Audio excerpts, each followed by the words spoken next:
నమస్తే, నేను మీ Gopi. Welcome back to our channel. ఈరోజు మనతో వచ్చరికి పొలిటికల్ అనలిస్ట్ ఇమ్మంది రామారావు గారు ఉన్నారు. సార్ నమస్తే సార్. నమస్తే బాబు. సార్, అప్పట్లో రాజశేఖర రెడ్డి గారిని ఎవరో కొట్టినట్టు ఆయన స్వయంగా ఆయన చేతులతో వెళ్ళి ఆ పోలీస్ స్టేషన్లో ఫిర్యాదు చేసినట్టుగా ఈ మధ్య ఒక వీడియో బాగా వైరల్ అవుతుంది. సో నిజంగానే అప్పుడు రాజశేఖర రెడ్డి గారిని ఎవరైనా కొట్టారా, లేకపోతే ఇదంతా ఫేక్ వార్తలు అంటారా? లేదండి, ఆ రాజశేఖర రెడ్డి గారి గురించి చెప్పింది మొట్టమొదటిసారిగా రోషయ్య గారు చెప్పారు ఒక ఇంటర్వ్యూలో.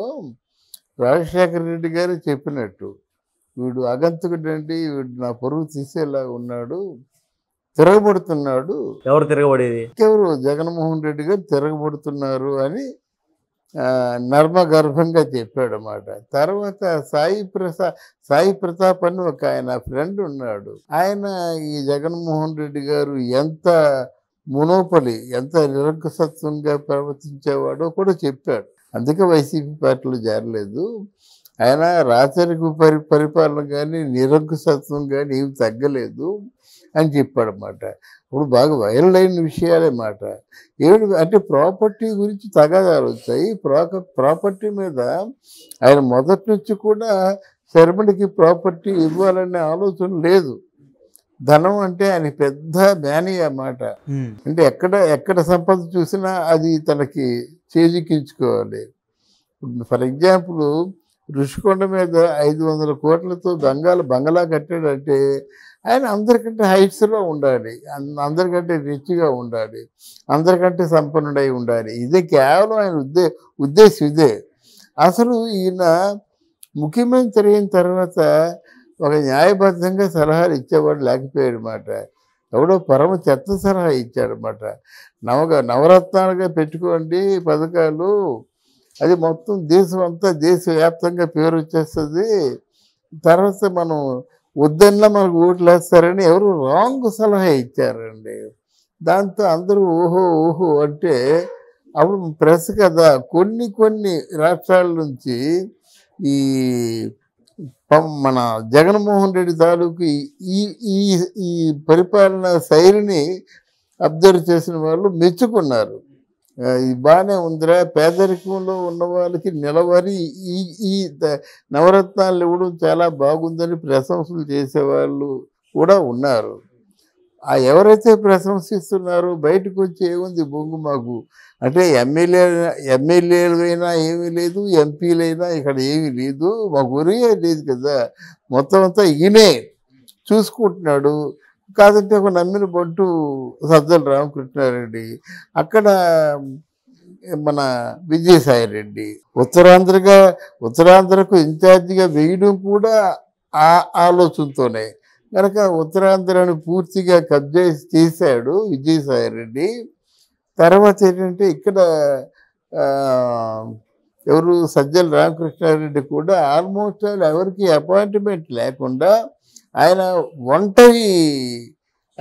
ఏమంటారు దాన్ని, ఒంటరి వాడే అన్నీ తానై ఒంటరి పోరాటం కాదు, ఏం పోరాటం, అంత దరిద్రని పోరాటం కానీ అన్నీ తానై అంటే సకల శాఖ మంత్రి అంటారు కదా, అలా నిర్వహించాడనమాట.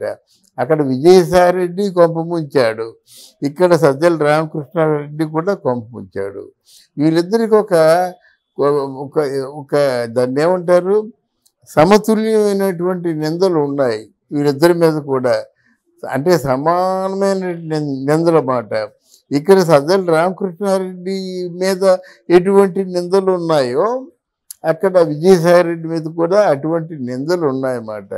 మనం పెద్దవాళ్ళు అలాంటి పనులు చేస్తారని ఏమనుకుంటాము, కానీ ఆ వైసీపీ పార్టీలో ఉన్న వాళ్ళే సజ్జల రామకృష్ణారెడ్డి ఆడవాళ్ళ మీద ప్రత్యేకమైనటువంటి అభిమానం చూపిస్తున్నాడని బాగా బాహాటంగా తెలుసు, అందరికీ తెలిసిందన్నమాట. అంటే ప్రత్యేకమైన అభిమానం చూపిస్తున్నాడు, వాళ్ళకి అపాయింట్మెంట్ ఎప్పుడైనా దొరుకుద్ది అని ఉందన్నమాట. అక్కడ విజయసాయిరెడ్డి కూడా అక్కడ ఉన్నటువంటి ఎవరో కొంచెం అంటే ఉద్యోగస్తుల్ని, ఆఫీసర్స్ని, ఆయనకు అనుకూలమైనటువంటి ఆఫీసర్స్ని ఈ ల్యాండ్ కుంభకోణంలో బాగా ఉపయోగించుకున్నాడు అనేటువంటి వాదన ఉందన్నమాట.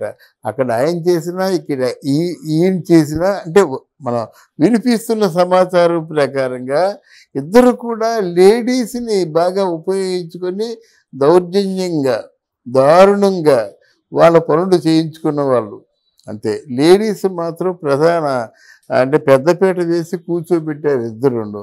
అది వీళ్ళు పేకగా చుట్టుకుంది. వెరసి దీన్ని ఎంటర్టైన్ చేశాడు ఎవరు?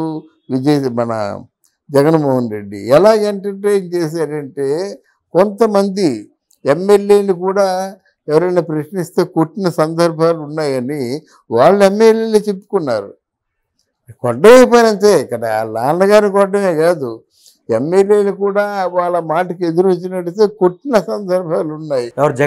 జగన్మోహన్ రెడ్డి. అందువల్ల ఆయనకు అడ్డొచ్చే వాళ్ళందరినీ కొట్టడం, ఇంకేదో చేయడం చేస్తూనే ఉన్నాడు.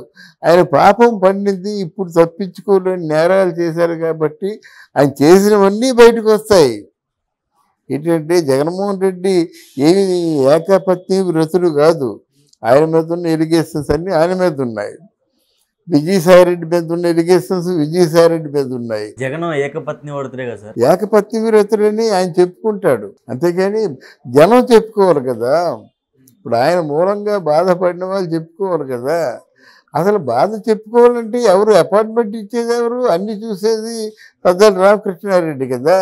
మీడియా ఏమో ఆయన కొడుకు భార్గవరెడ్డి మీడియా చూసుకుంటున్నాడు.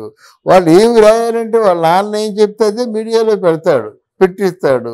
ఆరన్న మానిటరింగ్ చేస్తాడనమాట. అప్పుడు మరి ఈరోజు ఈ చేసుకున్న పాపాలన్నీ ముగ్గురు నిర్వాహకం వల్ల ఆంధ్రప్రదేశ్లో జరిగిన పాపాలకి ఈరోజు శిక్షలు విధించబడతాయి. అది ఏదో కుట్ర కుతంత్రాలు కక్షలతో కార్పణ్యాలతో కాదు. వాళ్ళు నేరం చేశారు. లక్షల కోట్ల తాలూకు స్కాములు కుంభకోణాల్లో ఇరుక్కున్నారు. రాజశేఖర రెడ్డిని అని రాజశేఖర రెడ్డి వాళ్ళ ప్రత్యర్థి ఎవరో వాళ్ళిద్దరు కొట్టుకున్నారు. అదేవిధంగా గన్నులతో కూడా పేల్చుకున్నట్టుగా ఆ స్టేషన్లో రాస్తారంట ఆ రోజు. సో ఇది కూడా నిజమేనా మరి? గన్నులతో మ్యాన్ హ్యాండింగ్ మాత్రం నాకు తెలుసు. గన్నుల సమాచారం నాకు రాలేదు. కానీ ఆయన బాగా నిరంకుశత్వం. ఆయనకి ఎదురుగా ఎవరు మాట్లాడుకోకూడదు. ఆయనకంటే మంచి లీడర్ అనిపించుకోకూడదు. ఆయన ఆడింది ఆట, పాడింది పాట. అలా చేసిన ఈ ముగ్గురు నలుగురే అతన్ని ముంచేస్తారు. ఒకడు కాబట్టి ఒకడు కూడా ఆయనకి ఎదురెళ్ళి చెప్పలేదు.